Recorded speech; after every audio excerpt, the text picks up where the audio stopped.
सखी धोलेता पाजामा में दबाई देता दरवाजा में न जाता न शर्माता और जो चाहे मर्द के नाता सखी दीदिया के देवरा पकड़ लेता फानी के दीदिया के देवरा पकड़ लेता फानी के तो कहेला चार का तू डोला भोजवानी के कहेला चार का तू डोला भोजवानी के कहेला चार।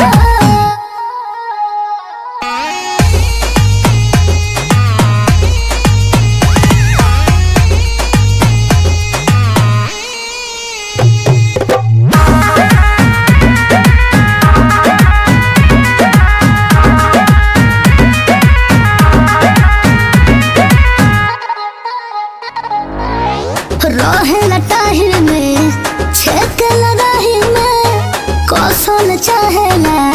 हमरा के बाही में ए हो हमर एड़ी के बोखार